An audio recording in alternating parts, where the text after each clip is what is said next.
Dave Damashek, the man, the myth, the legend. I'm always a little starstruck talking to Hmm. Shecky here Grow because up. your voice has been in my earbuds for a very long time. Of course, the host of the Minus Three podcast, which is fantastic. I've joined your pod a few times, and I've mentioned Adam Carolla more than once on this show, and you're a regular guest of the Ace Man, and it always never ceases to disappoint, I should say. Um, Checky, it is a pleasure to have you here, man. How you been? Ah, ditto for me. Double, in fact, to be on your great show, your credible show. You've been on Minus Three before, like you say. I like to. Well, it's not that I like to go off on tangents. They just sort of happen. I'm like a fly on the wall watching myself and wondering what the hell's wrong with that guy. But anyway, yeah, appreciate it. I was just in with Corolla a couple of weeks ago with John Sally. So if you're a Detroit Pistons fan, Bad Boys and all of that, go back and listen to that one. I got into the Wayback Machine with him on Georgia Tech. I'm an old man. I love talking about mid 80s Bobby Cremins, ACC basketball, and we bled into some Piston stories and all that. So go check that one out if you get a chance. But Minus Three, yes, you've been on it a few times now, and we always appreciate it. You make the show way better. And you know what? Nobody ever wants to hear anything about your fantasy football team, right? It's like True. talking about the weather on the elevator. It's just brutal Golf conversation. shots, right? Oh, it's just awful. It's just awful. And it's inevitable, especially this time of year. Everybody's drafts. You should be allowed just to walk away from any conversation if somebody brings up how they fared in their fantasy draft or who they're starting. With Hmm. one glorious exception. With one glorious exception, Dave Damashek here is a member of probably the most popular fantasy football league in the country. Let's just say it. Hmm. And the way that this league has come together is special. The way you kick owners out is special. I just want to give you the floor because I'm sure there's a lot of listeners that don't know what the hell I'm talking about. What makes your league one of a kind, Shaq? Well, yeah, we've been doing it for at least a quarter century, I guess. And, it got some notoriety, or should I say, one of the owners, should I say me, a couple of years ago, gained some acclaim, or like I say, notoriety, either way. John Hamm, I think he's the fifth lead in the movie about a decade ago, Tag. He was in that. You probably saw him in that one. He kicked me out of the league because I lost the trophy.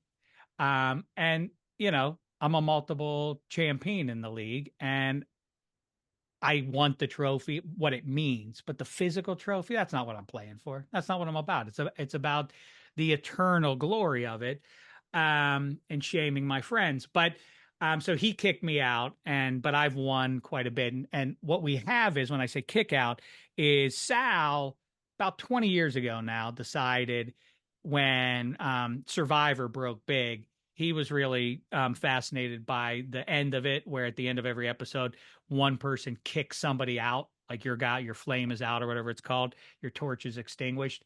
Sal thought that would be fun for the reigning champ, um, at the draft, which is on the eve of the season, gets to kick somebody out of his choosing. And so we've been doing that for about 20 years, and it stinks. It seems like that would be cute or whatever, but it's the greatest humiliation that I've experienced, is having to pick your stuff up and walk out of the room surrounded by your peer group. Um, and a year ago, or last December, Kevin Hench, who joins me on Minus Three every week, won. He won by a sliver. He beat me. I don't know if you remember the game in Seattle with Pittsburgh and all the melodrama around Kenny Pickett not dressing, because you know what, Mason Rudolph, right in the end of the game, George Pickens caught a ball and he almost shook a tackle at about the 20-yard line. If he broke that tackle and ran just 10 more yards, I would have won again for the fourth time in the 6th year, and I would have had kick out powers. Instead, Hench won. That had me on the edge of my seat all through the summertime. I was sure my head was going to be on the chopping block. Bottom line is, I won't spoil everything. Bottom line is, Damashek is safe. I made it through. And that was a tactical mistake to leave me in, because it's an auction league. Tell me what you think. I got, my quarterback is Joe Burrow. It's an auction league. Paid $4 for him out of Hmm. 200. Pretty good. I got Jonathan Taylor as my feature back. Number 2 is DeAndre Swift, not as good. And then I got Justin Jefferson, Puka Nakua, and Jamar Chase. So pretty loaded up, I feel like. How say you? And Yeah, you I got to just load defied up. your rule of talking about my fantasy team. Well, So you got to load up at receiver. Totally agree. I went Jefferson, Nakua in one of my leagues. Before nice. I forget, who else is in your league? It's Ham. Also, you may know him from the more recent Top Gun movie, which for him was a documentary because he played a jerk.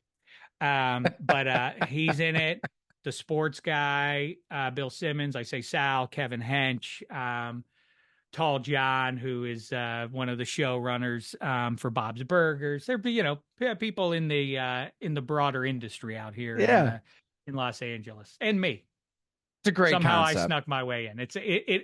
Well, it seems fun, but it is not fun at all. It really is a misery. You should But you see can the way get people back in. Like, negotiate. how do you kind of become You get back in readmitted? the following year. You have to sit out for a year, and then you get, if you're willing to tuck tail, red in the face. A year later, you can walk back in and rejoin if that's your desire.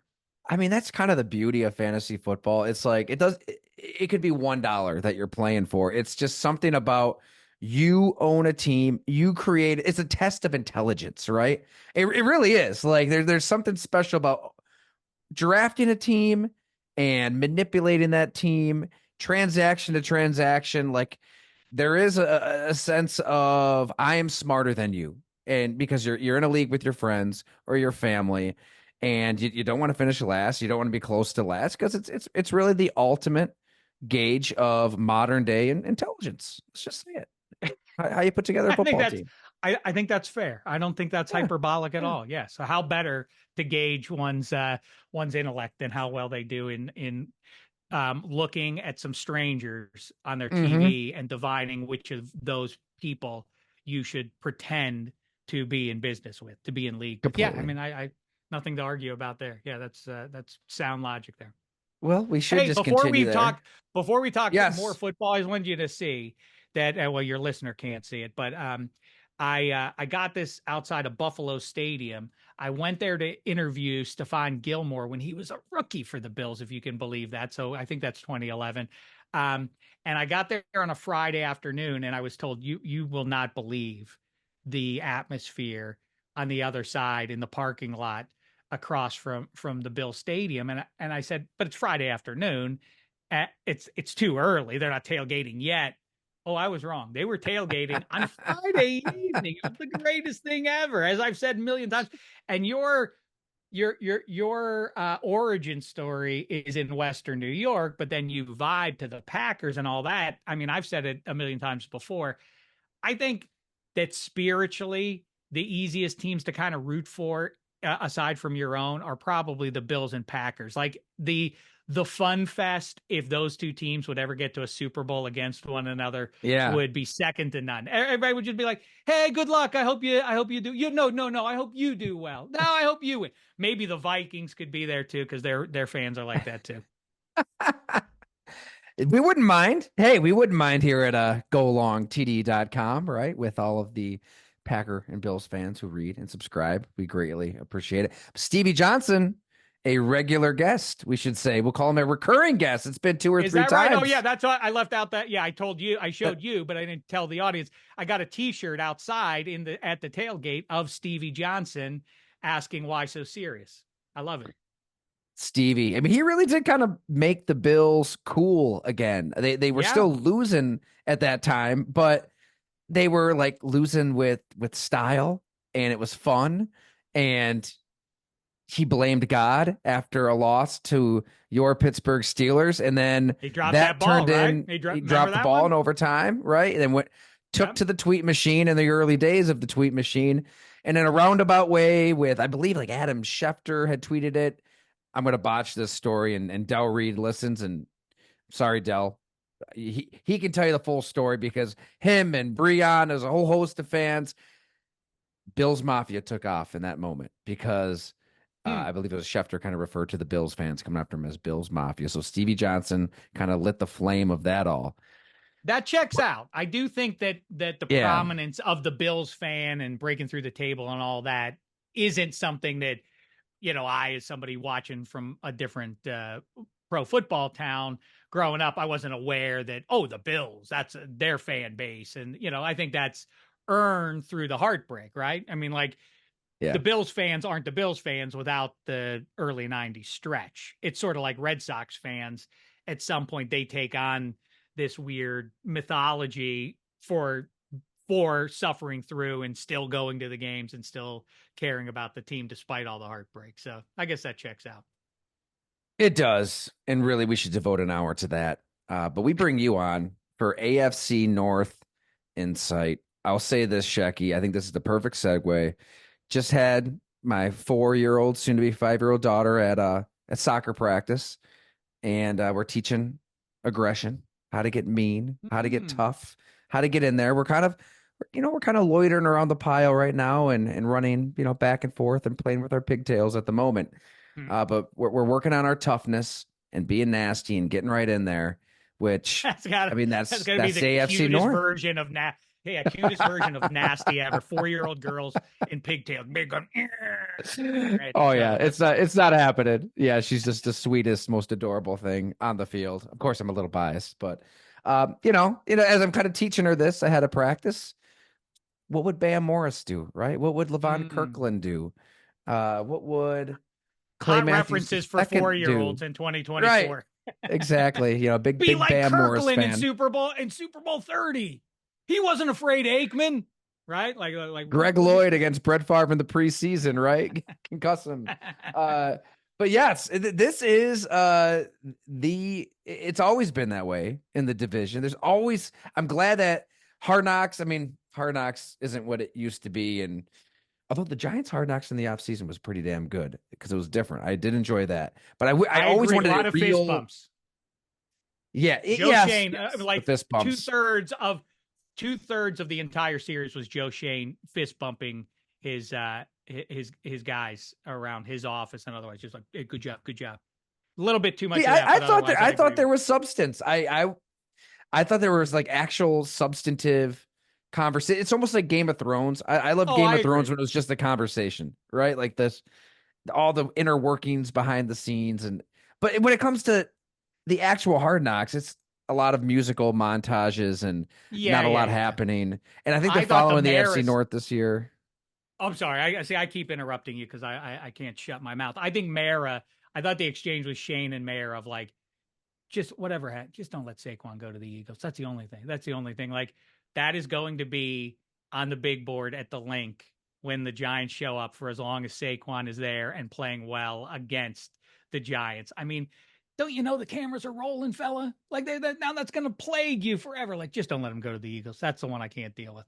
But yeah, listen, I thought the Bears one was compelling on the level that Caleb Williams is a fascinating study because doesn't present as this 3-dimensional, in my book, 21-year-old or whatever age he is exactly right now. I don't want to say he's mechanical, but he's so laser focused at the outset of his professional career. He sort of reminds you of a guy who's more steeped in it, like 5 years in, 10 years in, almost a Brady quality.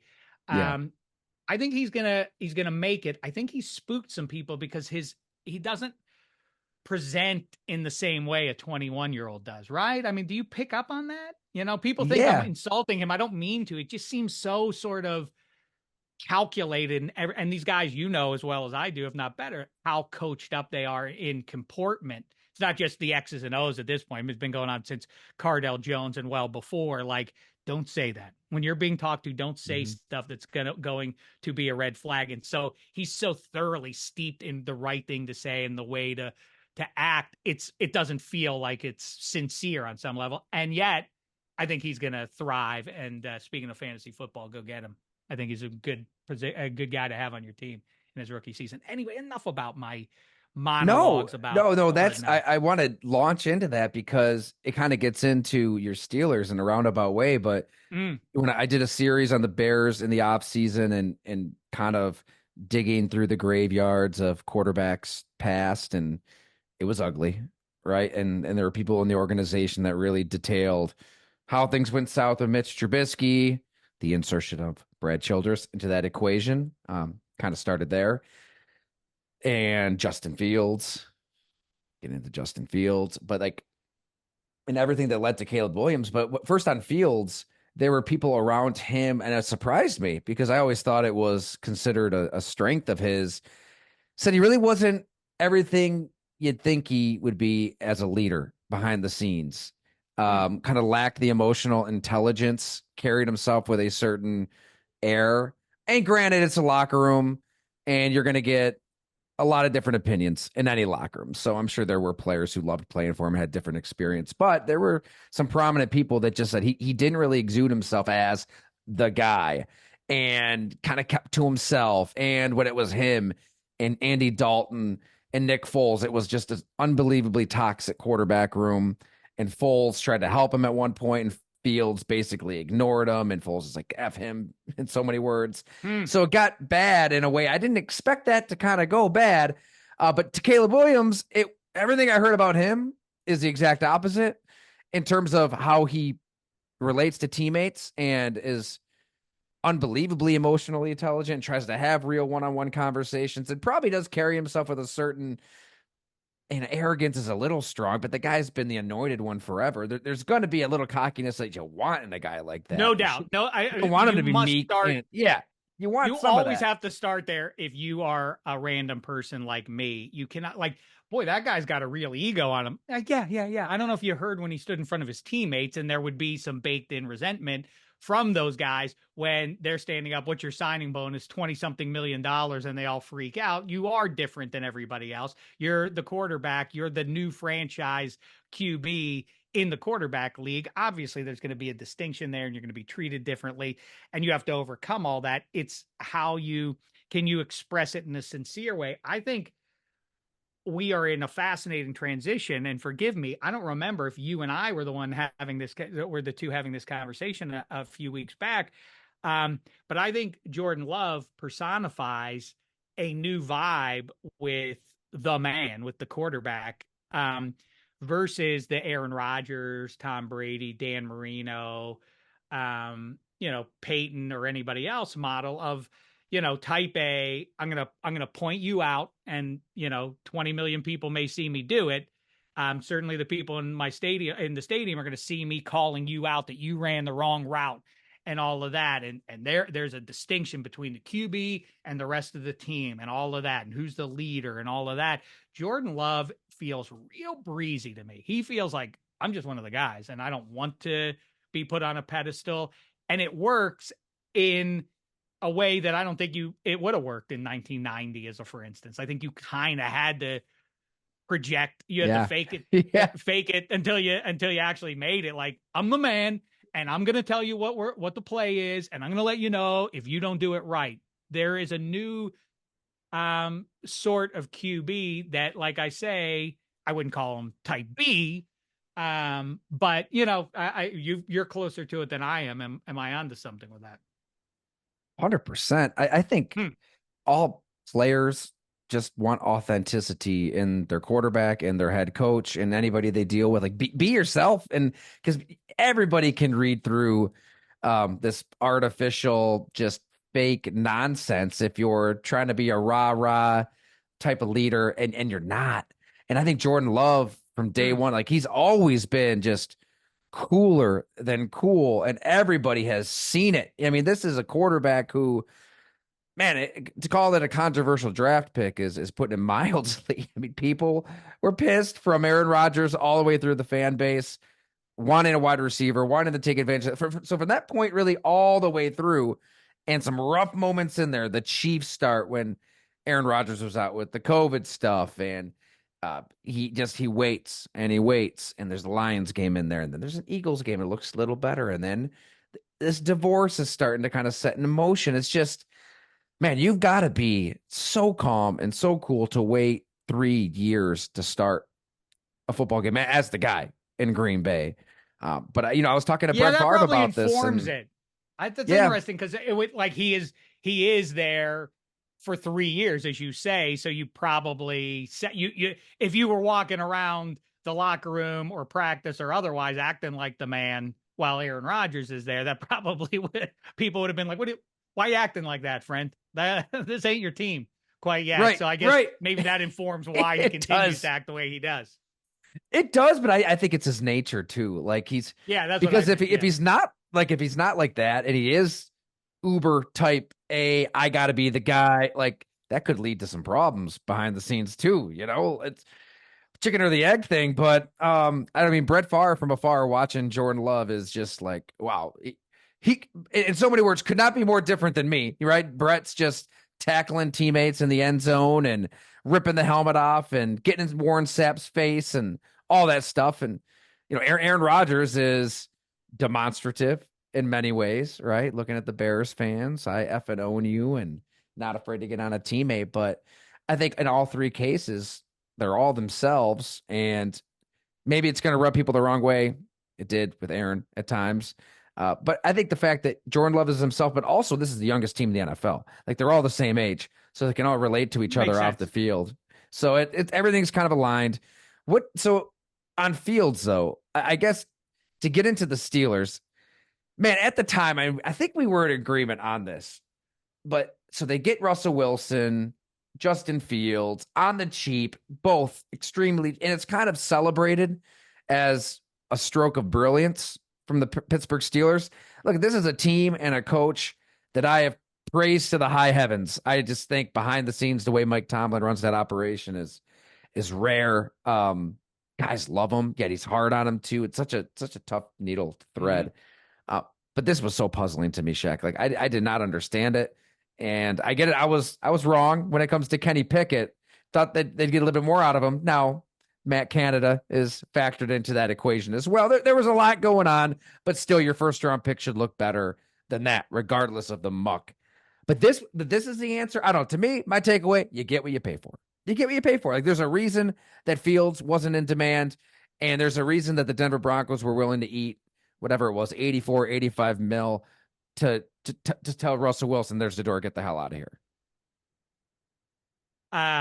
Yeah, I think you and I connected the day that Russ landed, or maybe it was later in the week that then Fields made the scene in Pittsburgh. Either way, you know, the reaction to it, I think you have to go back to Kenny Pickett. And this I'm going to express cynicism as we move along about the quarterback situation with the Steelers right now. You know, first of all, I hear you on Kenny Pickett and what he might have been. If I were him, I'd be pretty, you know, you have to self-validate, you have to have confidence and all of that, even if you're not an NFL starting quarterback.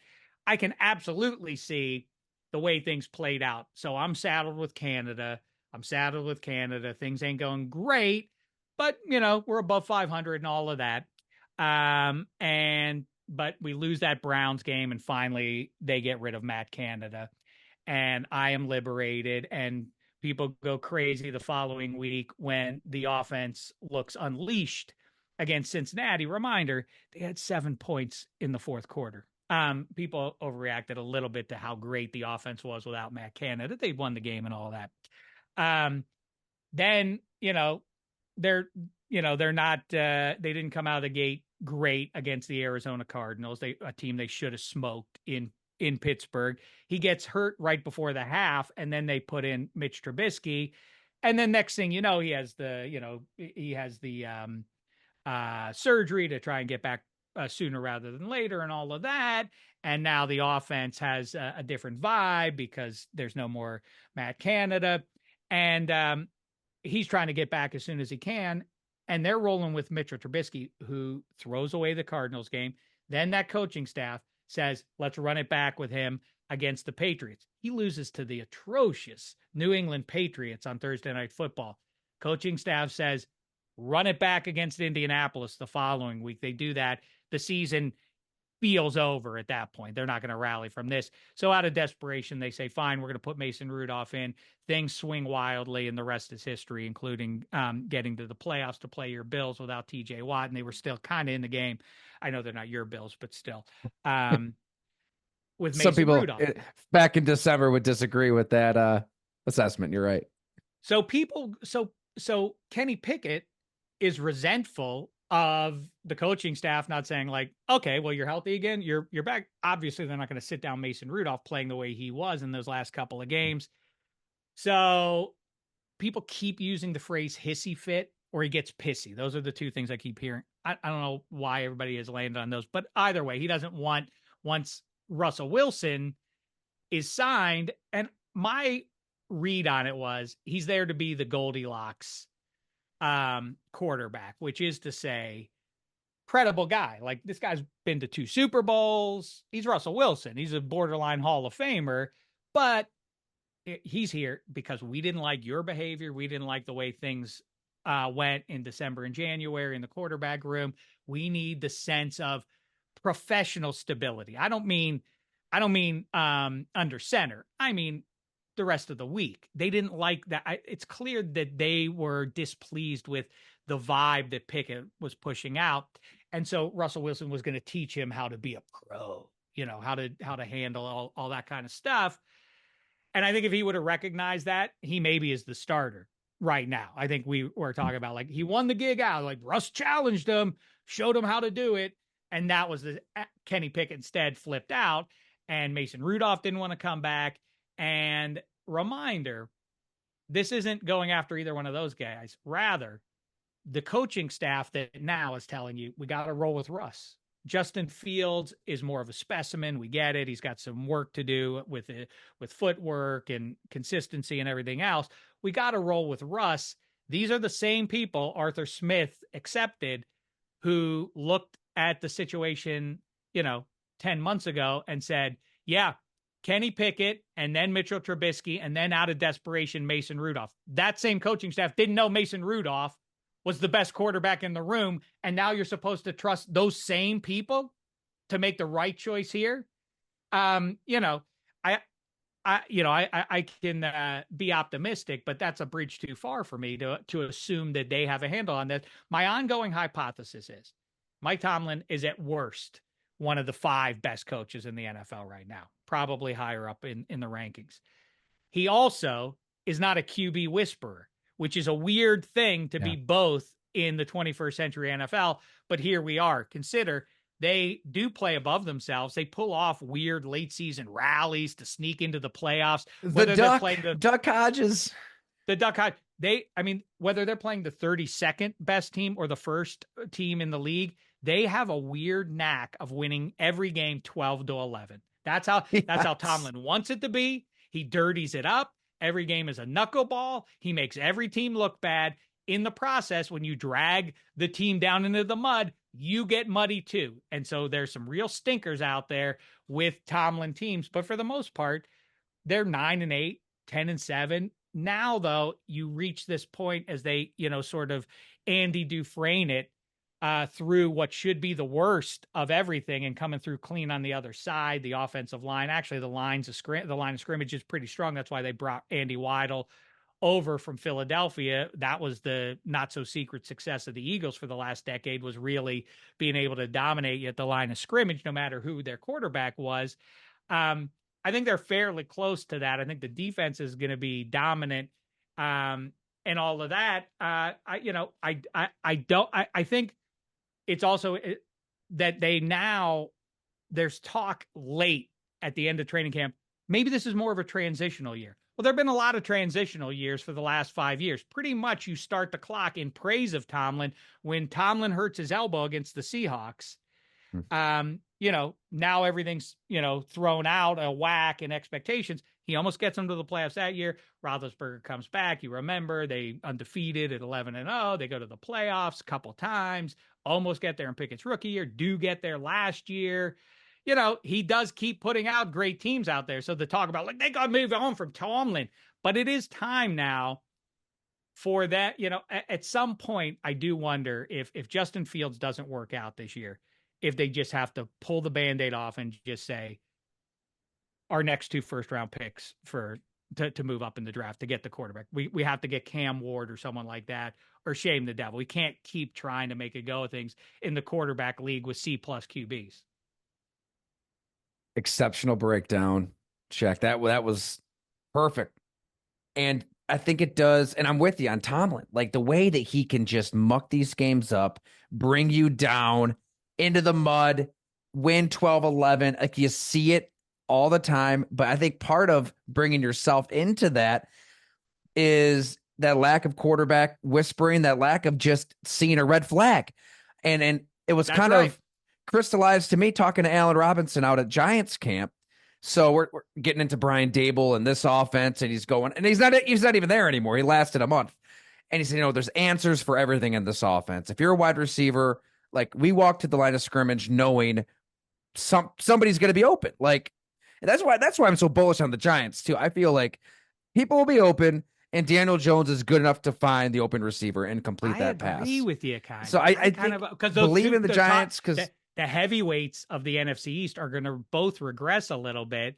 I think Washington has a chance to be halfway. I mean, yes. they don't have a line, but I think those two teams elevate the bottom feeders, and the other two come back a little bit. So yeah, I think there's a chance for the Giants. I don't think I probably not a double digit win season for them, but I think better than people anticipate. Anyway, I'm sorry. So of course the segue with Allen Robinson as well probably wasn't the case in Pittsburgh with Matt Canada, and man, if looks could talk, he just said that. And so absolutely not. Like it was not.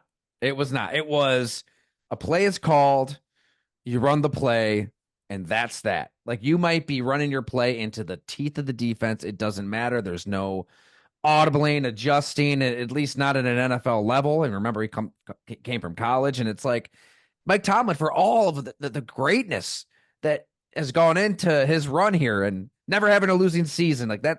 That's real. This team's fought through insane adversity. I can remember in training camp driving down there. Remember the wide receiver coach died. I mean, that was the Duck year. I think the stuff they went through that year alone was unbelievable. Mm. But you got to be able to see that your offensive coordinator, your play caller, like this isn't how an NFL offense is run. Like that cord should be cut a long time ago. So if you remove Matt Canada from the equation, then what happens at quarterback? Get a smart offensive coordinator in there, somebody who can identify a quarterback or at least get the most out of that quarterback. And I'm not saying Kenny Pickett would have been an all pro, but maybe even get a better No, look at him. He's got more of a shot, right? Or whoever the quarterback is, I don't think anybody is really excelling. yeah, it's that sort of thing. Don't judge me by my best. Oh, what is that? DiCaprio in Wolf of Wall Street. Don't judge me by my successes. Judge. Uh, it is sort of like the real QB whisperers. I think maybe the best coach, and maybe we're going to know this by the end of this NFL season, is in fact Kyle Shanahan. The fact that he hasn't won a Super Bowl takes a backseat to me by the number of situations where he's elevated quarterbacks of every stripe and of relative to pro football quarterbacks, different talent levels and what he's gotten out of them. I don't think it's a fluke, or I don't think it's a coincidence that the best teams that Tomlin has had have a, sort of an offensive coordinator who actually knows what he's doing. I mean, think about Bruce Arians and think about Todd Haley. Those are the best Steelers teams top to bottom. And I do think that Tomlin's developed this sort of, maybe as Stockholm syndrome, or no, not Stockholm syndrome, or that's the opposite, but he has some sense of like, well, I can't rely on the quarterback to get this done at this point. Yeah.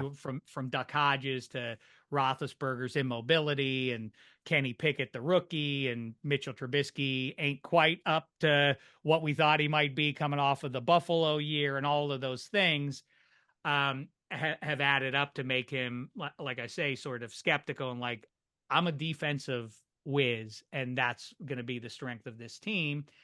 And, I think you could say, as somebody who's advocated for Tomlin a great deal over the last 15 plus years, I do think you can point out that the league has changed. The rules have changed and benefit offense more. So he's hired at a time when, even in the early parts of this millennium, the defense wasn't as disadvantaged as it is now. And so it's gotten tougher for Tomlin. And that's a weird thing to be missing in the NFL. Is like, yeah, I don't really know. And maybe it's not a coincidence that his old pal from college has the same struggle, but your guy McDermott, what he has what the Steelers had in the last decade, which is the actual answer at quarterback. That guy Right. covers up a lot of warts, and you don't know, take Josh Allen. Think about that. Put a league average quarterback on the Bills, and I think McDermott would last about 6 minutes. I'm not trying to, I don't mean to be a tough talker guy. Like, yeah, he'd get canned and he would deserve it. But I do think he would get exposed. That Josh Allen covers up a lot for Sean McDermott and the lack of success. And I get, you can point at, well, Patrick Mahomes is in our conference. What do you want us to do? And I remind everybody that, Fran Tarkenton could have wept, and maybe did, and saying, yeah, but if Roger Staubach's in my conference and Bradshaw and Snake are on the other side, this isn't fair. And Phil Simms could say, oh, Joe Montana's in my conference. What do you want me to do about this? And I have to go against the 85 Bears and all. Like, yeah, it's tough. We get it. It's hard to win the titles. I do think what's interesting is that Dan Marino is the one guy who you hold up in pro football versus the other major sports is like, that guy never did it. That shows, that proves how hard it is to get it done. I think 10 years from now, he's going to have more than one guy standing next to him. Could be Josh Allen, could be Lamar Jackson, could be both Justin Herbert, Joe Burrow, Jalen Hurts, CJ Stroud, Aaron Rodgers. All these guys can't win Lombardis. They only give out one at the end of every year. They don't give out multiple. And everybody, to try to be empathetic, says like, hey, nothing to hang your head about. Josh Allen's going to get his one day. Is he? Do we know that he is? I don't. There are a lot of guys trying to get the one thing. And Patrick Mahomes has claimed an outsized number of those things already. So, yeah, the path is going to be tough. And I do think you're going to see some AFC heavyweight QBs in the end alongside Dan Marino. I don't think Russell Wilson counts as one of those heavyweight guys. They're going to try to win it via defense, to your larger point about the AFC North.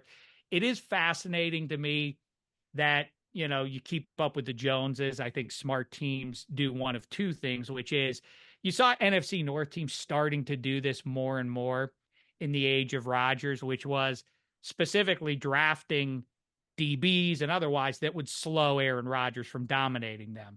And so I think you either keep up with the Joneses and try to match them player for player and, scheme for scheme, or you try to go 180 degrees against them.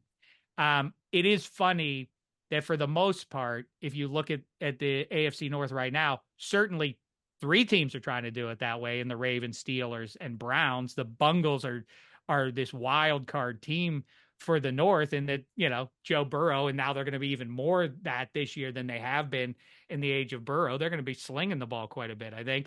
But that's anomalous to the division, to your point. What's also super interesting to me, as somebody who's obsessively watches pro football and focuses a lot on the AFC and the AFC North, is it's sort of like the Mardi Gras beads. When you're at Mardi Gras, you want to get those beads real bad and you'll do anything to get them. It's like the Steelers-Ravens rivalry. Like, oh, this is right now. We got it. And they are mirror images of each other so much in terms of philosophy and, the players that they go after. There are a number of examples of, like, if the Ravens hadn't just taken him there, the Steelers are going to take him 2 picks later and vice versa. That's all over the place with that. But it is sort of like this obsession. We got to get the Mardi Gras beads. Got to have them. And then, like, okay, the game's over. Next week, divisional round, New England Patriots. Like, oh yeah, those beads aren't going to be of much use to us against Tom Brady anymore. But you fixate so hard to survive the rugged AFC North that it kind of can get in your way for the big picture and your ability to beat the other teams that you have to get around to get to the Super Bowl every year. I get it. No, that works. It's like this, you cannibalize each other in the division, and you could, and in a certain way. You made a really good point though, on just trying to maybe zag where you think the Chiefs might be zigging, or create a different kind of monster. And I don't know, like, with Allen and McDermott, we'll see. I think Sean McDermott has said a lot of the right things since the season ended, in believing in his players, being bold, thinking positively, what can go right instead of what can go wrong. Maybe a little bit of overcompensation with the fake punt to DeMar Hamlin, but I'm not going to fall going for it there. The Chiefs just went down right down the heart of your defense, back-to-back touchdown drives. You had to do something. You had to be bold. So he's saying the right things, but if you go back and you look at these playoff losses, I don't think it was because they were this offensive outfit that enjoyed throwing the ball all over the place. I mean, there was a player, a longtime veteran on defense that I talked to for that series that dropped last December, and he's like, you know what? Like this offense, it's built for a dome. It's not built for Orchard Park. And he's right to an extent, but I don't know. Give me a flame throwing Josh Allen and Brian Dable and Stephon Diggs and Gabe Davis and Emmanuel Sanders and everybody that night at Arrowhead playing the way they were playing. Like that was a team that was going to get to the Super Bowl and win it. And it wasn't a high flying offense that held them back. It was tightness from the head coach and a touchback and just overanalyzing, overthinking, and just bad defensive play. So I still think like you want to spread it out, throw it all over, be explosive. And I don't think the Pittsburgh Steelers are in position or even thinking about being that kind of offense with Arthur Smith. But you mentioned Cleveland. I was around the Browns a little bit, and they have been that team that wants to play some smash mouth and run it downfield. And Nick Chubb will be playing at some point. I mean, the guy's a freak.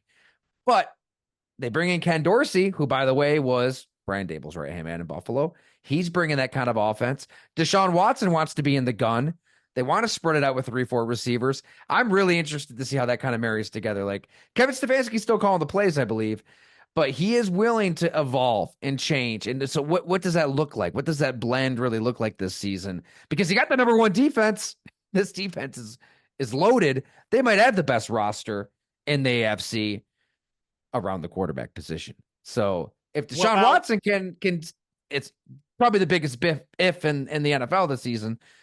If Deshaun Watson can somehow, some way recapture what he was before everything, the Browns strike me as a team that can take on the Chiefs anywhere. I think there are three prominent brands in the AFC that are described by sort of what you're getting at. And I said it about, I think this is true with Aaron Rodgers at age 40, with the Jets coming off the Achilles and, multiple ayahuasca trips and, the long flight to Egypt and all of that. He's got to overcome. As one does. As one does. That's what you do, Yeah.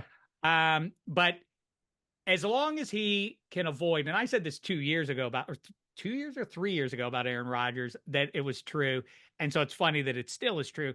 If he can avoid the desire to play hero ball and just be the 16th best quarterback in the league, the Jets should be fine. If Deshaun Watson can be the 16th best quarterback, which he won't be, but if he could be, the Browns would be good.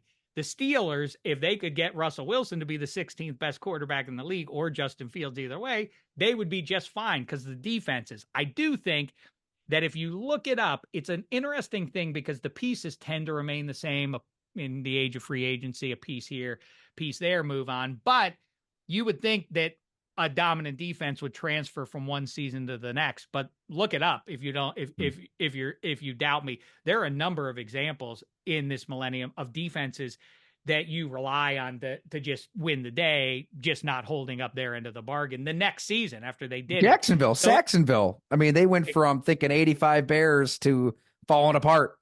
It's the number one. That's the number one example, but they're not the only one that. Sorry to bring that up, by the way. Well, it's, I love doing the what if stuff, the NFL and all that. That's one of my very favorite ones in the last decade is they were so impressed with themselves and felt like, boy, we really should have done it. And in fact, if the Miles Jack, I should say, pick up that fumble in Foxborough and runs that one in, counts, they go to the Super Bowl and play the Eagles. Yes. If they get to the Super Bowl, I've talked to Chris Long about this before, and he gets, I can't tell if he's kidding or if he's actually upset with me when I went, because I bring it up more than once, is like, I think the Jags would have beat you if they got to that Super Bowl, and then Eagles people get upset. But maybe it would have. Also, I could go back a little earlier into December. And even off of the sad Ryan Shazier injury, the Steelers beat the Patriots in Heinz Field on that Jesse James catch in the end zone, and they overturned it. And that is enough to make the Patriots the number 1 seed. And if the Steelers get that game, the divisional round game is instead, the divisional round game would have been Jags at Patriots, and they would have beaten the hell out of each other, and the survivor of that one would have come to Pittsburgh. And at least you would have had some sense if the Jags knocked off the Pats. This ain't jive, fellas. This ain't a walkover to the Super Bowl.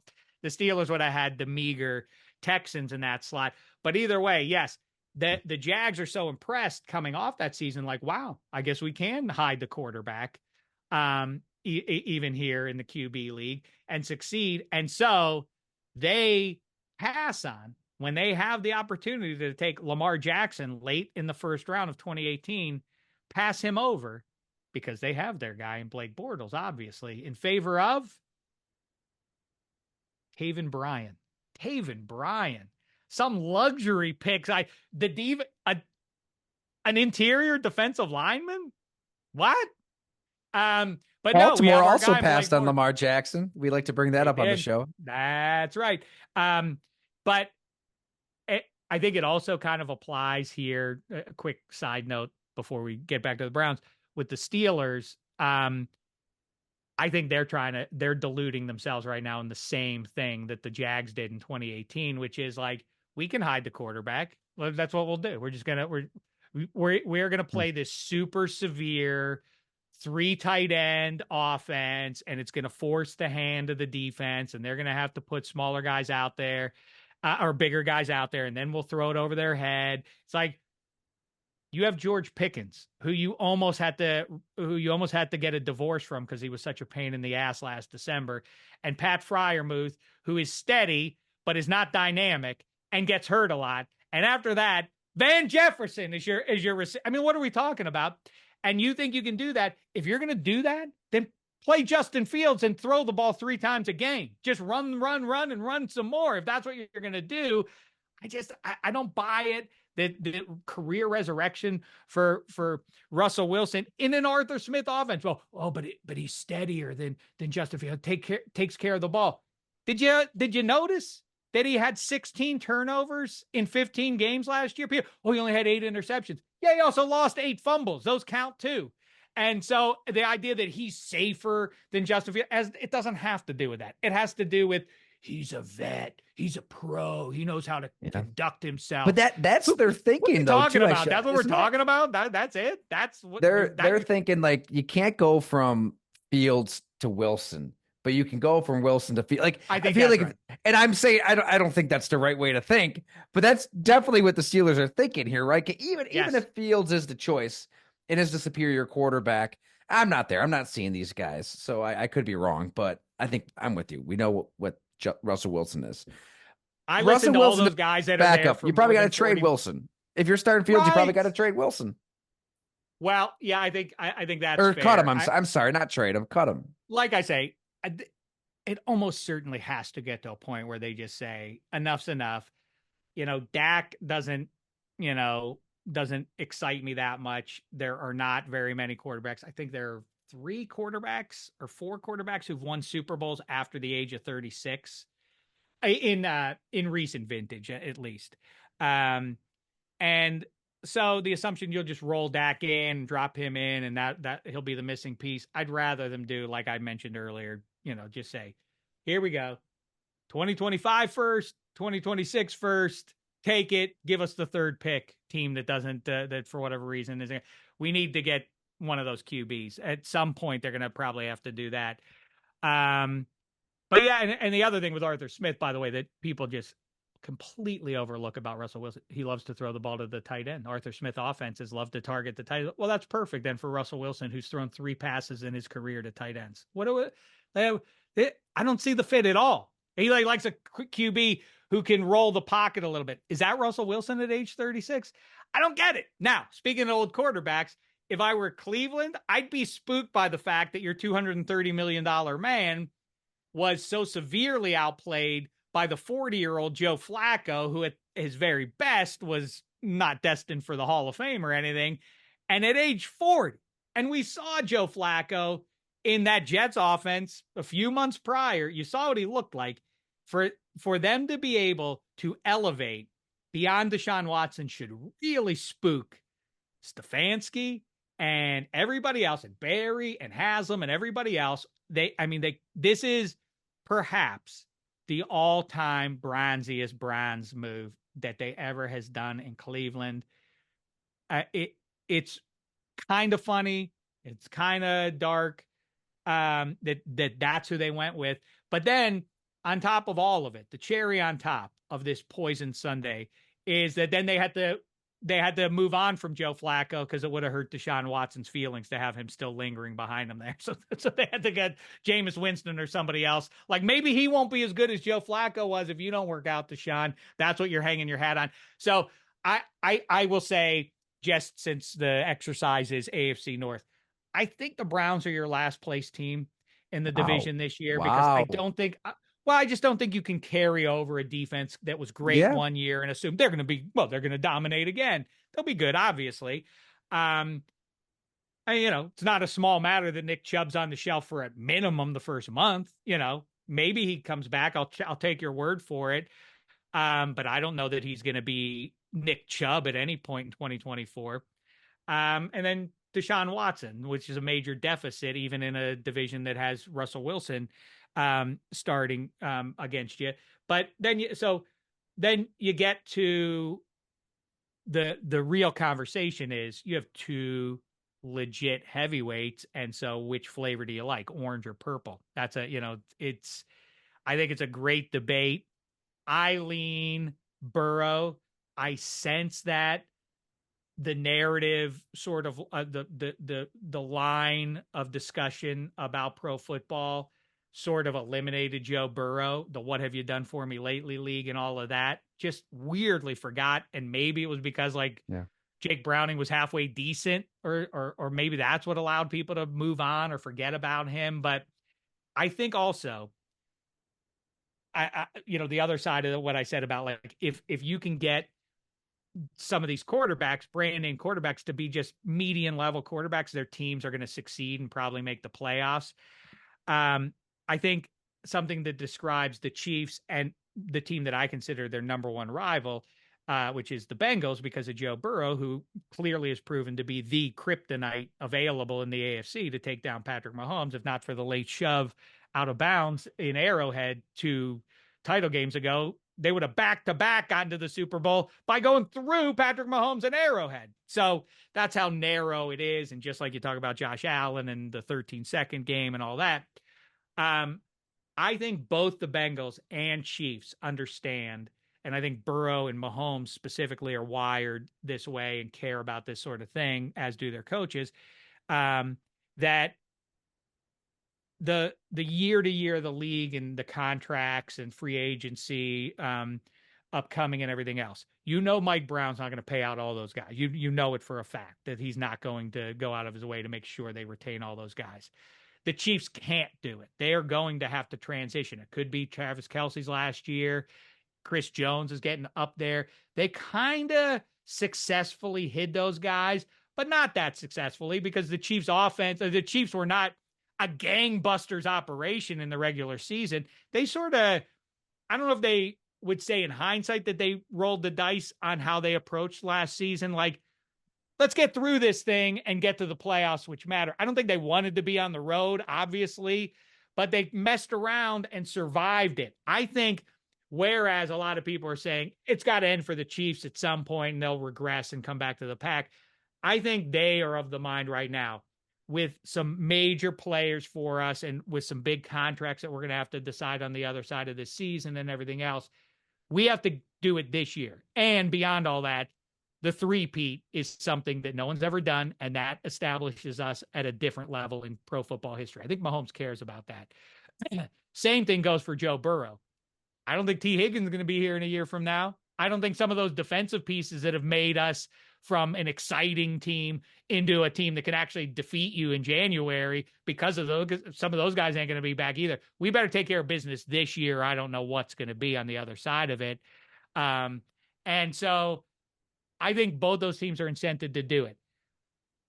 Obviously, Lamar Jackson understands where he is in his career, his desire to win it, and all that. My issue with them is I think that the Mark Andrews stuff since the accident a month ago and everything, Isaiah Likely and the other pieces that Lamar Jackson has to target in the passing game. I'm not bullish on Derrick Henry at this point in his career. I don't think the Ravens want Lamar Jackson running around a ton. My issue with them is the offensive line has been so important to them, like you say, every year. They're always one of those teams is like, they're strong at the line of scrimmage. If you pay attention, though, some of those pieces are little specious. And the defense, Mike McDonald is out. I think it usually takes about a half season or even a full season before you really feel the effects of losing a difference maker at coordinator on either side of the ball. How long they can ride without Mike McDonald's scheme, we'll see. I like a lot of the pieces on that defense. I don't love it collectively, though, if you take the McDonald's scheme out of it. I don't assume that they're as good as they were a year ago all through the season.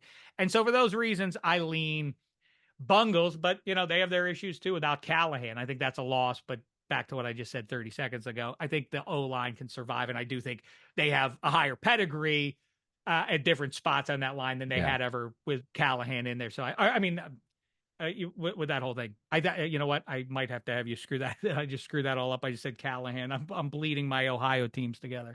That was well done. No, you know what? And also Dan Pitcher, the new OC, was Joe Burrow's quarterbacks coach. We've talked to him a bunch. I mean, he has been at Joe Burrow's side through this whole thing. I feel like it's always a little dangerous because you do see here in Buffalo. I mean, Brian Dable and Josh Allen were so unbelievably close. It's a father-son type of deal. It's hanging out on the back deck into the night and then also getting on your ass on Sunday. I mean, there really was this authentic love and driving him to greatness. Did Arians and Roethlisberger ever enjoy bending an elbow together? I never heard any. Didn't hear those stories. No. But I think that, an OC's replaced by a quarterback's coach. It's not always going to be seamless. I feel like it will be in Cincinnati. I think Pitcher and Burrow are really close. I think he knows the quarterback better than Burrow knows himself at times. And that, they did a lot of good stuff with Jake Browning that last month of the season, right? There was some more quick game and tempo and playing in rhythm, playing on schedule. And, there's got to be a way to kind of incorporate and infuse a Burrow offense with some of that stuff. I think if anything, it gets to another level, and there's got to be something to Joe Burrow just standing on that sideline, watching these games, knowing that his Cincinnati Bengals are in the playoffs, winning in the playoffs, getting news like that. Pain has just got to do something to him as a competitor. And he already was this insane competitor that he's going to get back to that moment and understand the gravity of every third down, couple minutes left in the fourth quarter, making that. I mean, that's what makes Patrick Mahomes special. I think Joe Burrow has that in him too. I agree with you about that specifically. That the idea of him getting to basically watch for a year, he was unhappy with it. But surely, if you're a student of the game at all, you picked up some things from that season at this point in your career and are going to be a little bit better for it. Yeah, I mean, so to me, I understand the Houston Texans thing, and we haven't seen them do it, including the game in Baltimore, the playoff game. They felt overmatched or out of their depth a little bit spiritually or otherwise. But I get them as a team that might really put a dent into those Chiefs. But yeah, to me, it's the Bengals. And I don't know if you share, where are you on where the Ravens are and how they stand in 2024? Losing 3 starting offensive linemen. Like you said, it all starts there. I mean, they've always kind of replaced guys up front, but also, I don't know. That seems like a lot. And you're evolving Ronnie this Stanley offense. is not the all-pro that he was before the knee stuff. Yeah. Like I feel bad for the guy, but he was sort of, what people, what every team, it devotes drafts to trying to land is that left tackle, and he was that, but he hasn't been that for like 3 years now. And I get here's where I'm gonna probably just to use a Corolla term, right? Shit on my own point. It's Lamar and Derrick Henry now, though. Like, you're missing three starters on the line, but those lines that Derrick Henry had in Tennessee at times were not very good. And I still think he's got at least one, maybe two really good years to give it. He's never had a Lamar Jackson at that mesh point where that linebacker, that edge player has to figure out, like, who's carrying the ball here. Is it Derrick Henry running downhill? And do I really want to be part of that? Does anybody want to be part of that? No. Or is it Lamar Jackson, juking me out of a phone booth? I don't like. They've got such contrasting running styles, and they're both hell to play against. It was one of those signings where when it went down, I was like, oh man, that's kind of sad. We'll see a player in a different uniform, and it's not going to be that great. Like, Derrick Henry's obviously on the back. But then you look back at really what he did last year and how that could work with Lamar Jackson. I think it can work. Granted, I don't think I have him in the playoffs, so maybe I don't really think it's going to work that great.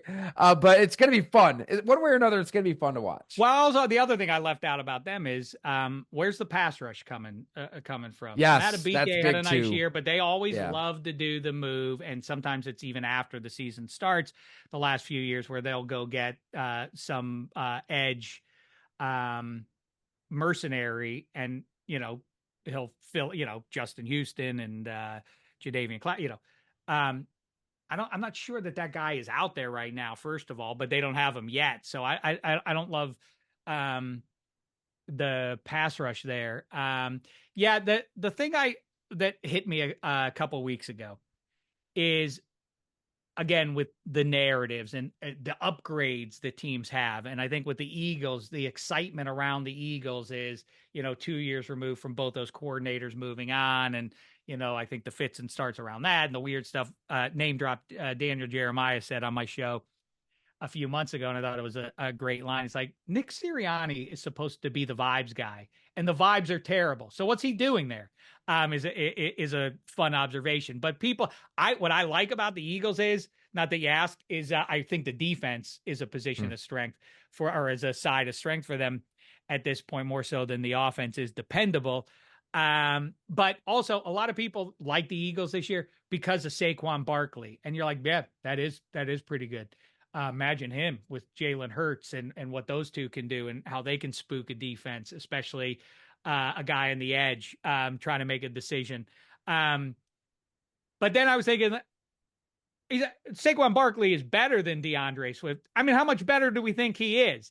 And I know this is a bigger reach, but I think the point stands.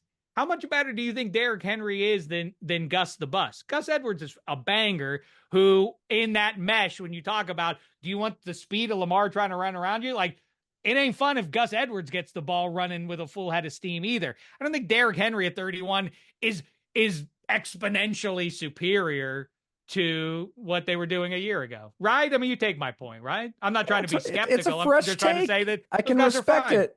No, I like Gus Edwards because that's something you hear all off season. If Gus Edwards can score this many touchdowns, I mean, he's a good player. He's good.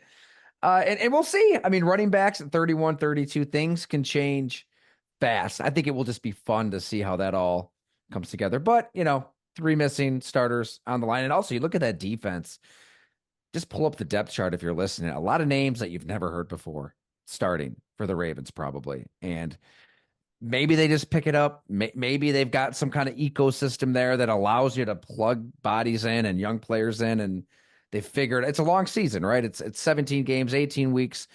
They're going to have time by January to be rolling. I think similar to the Bills and being Diggsless and working in all these new receivers and a new coordinator and figuring out what they want to be. I feel like it could be rough early on, but then by the end of the season, they'll probably win the division again because the I'm season taking is bungles. so long. That's exactly right. But I will tell you this. Here's what I'll give you. I really like the Chiefs. I don't think they lost last year to the Lions. Yeah, exactly. I don't think they're going to start the season that way. I think they're going to say, hey, we effed around all last year, and because of a couple plays here and there, we got through it, and we still won the Lombardi. But let's not do that again, fellas. Yeah. Let's take care of business. And by the way, look up, if you're one of those Chiefs skeptics out there, look up their schedule. Their first 3 games that's the toughest stretch of the entire season for them. The football gods have smiled on them once again. If they're 2-1, I think it goes, I forget exactly the order of it, but I mean the first, it's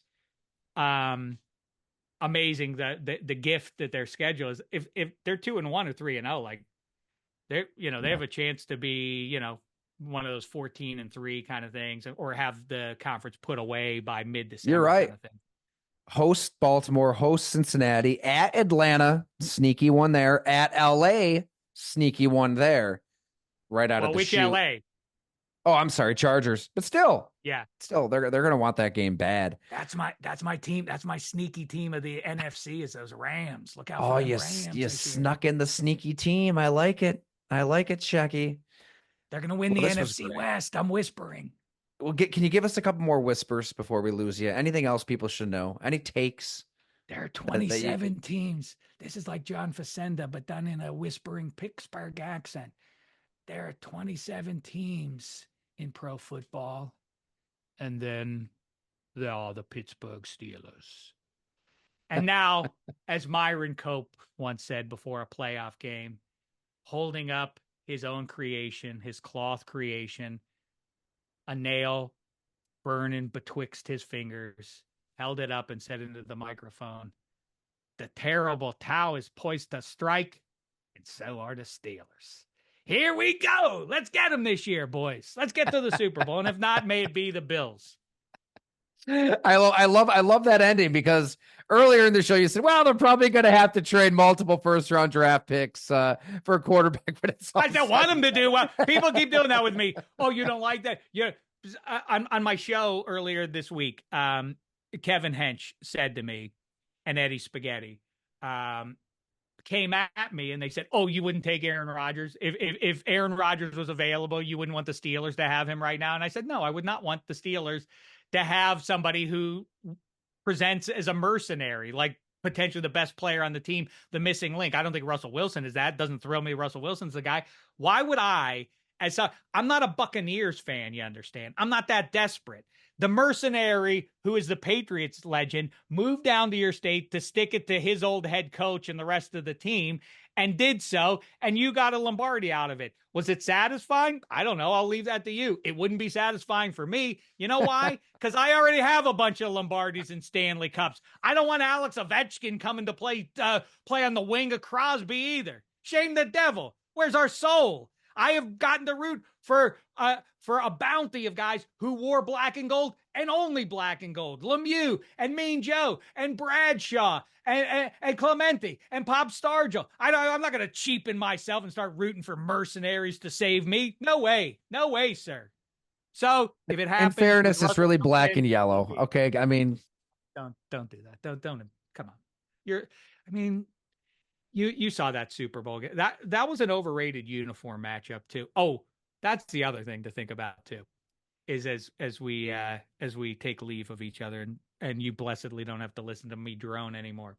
It is really great. 2 years back to back. Consider, it's a little unfair. I am big on QB wins, and they do matter. And Josh Allen may never get his Lombardi because of that 13-second one and all of that.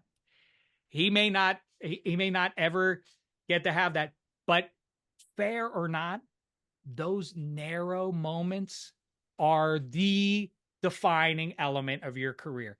Josh Allen's going to get a gold jacket, and so is Lamar Jackson. That is guaranteed at this point. There is no question that they would rather have Lombardis than they would that. I don't know that they're ever going to get those. And you're right. That's what makes football special. It is those minuscule moments. And I'll two great ones to think about are the Favre v. Breeze title game in '09, I believe it was. Favre's great year, one of 3 40 plus 40-year-old or older great quarterback seasons. This is part of my skepticism about the Jets this year. Is that there's very little evidence of those guys, of guys shining at 40 or older. But if Brett Favre doesn't Favre that game away in overtime, or if Adrian Peterson, the rookie, doesn't have a bad case of the fumbles that day, Drew Brees is Dan Fouts now, a Hall of Famer, but never even got to a Super Bowl. Like that. Think how close it is that Drew Brees never even played in the Super Bowl is wild stuff. And, the same is true. Rodgers, for all of his puffing his chest out the day he gets to the Jets and says like, oh, that Lombardi, that Namath one's looking pretty lonely over there. Oh, well, then you're just the guy to go get it since you haven't been to a Super Bowl in 14 years. Why are you presented as the savior when you've been to one Super Bowl with the best team in the conference on multiple occasions? And then you're like, wow, the defense let us down. Oh, it was cold out that day or whatever. That's what's at stake here. And then people say like, you can't hold the quarterback accountable for what happens in those minuscule moments. Yes, I can. And you know who else will? Everybody else who watches sports. Go ask Danny White, if you even know who Danny White is, of what the difference is between getting to a Super Bowl and what's further, winning a Super Bowl. The guy who replaced Roger Staubach was real good for those Dallas Cowboys teams. Took him to 3 straight NFC title games, never got over the hump. If he'd gotten them to 1, if they would have played Super Bowl 16 against the Bengals, he would have won it, and he would then be a Hall of Famer, and we would think about him very differently. As it is, he's a footnote in history that very few people, as I mentioned his name, probably know who I'm talking about on this show right now, right? So that's what's at stake. It's exciting. Let's get it going. Beautiful. Beautiful, beautiful stuff. Dave Dameshek, -3. Download the pod everywhere, right? Apple, Spotify. Sure. You tell them where to go. Ears. Yeah, that's it. Go track it down. We're trying to build up on YouTube. We got to make a go of that. But yes, subscribe. We appreciate it. You get to hear people like Ty Dunn come and talk about pro football and the game of life too. So I think that should be enough of a sell for you if you're listening right now. Everybody go do yourself a favor. Follow Dave Dameshek. Listen to him. He is one of a kind, as you just listened here. So thank you so much, Shecky. Great to see you again, man. Thanks for having me, pal. Yeah, great. Go enjoy football season. Obviously, we'll be in touch as it progresses.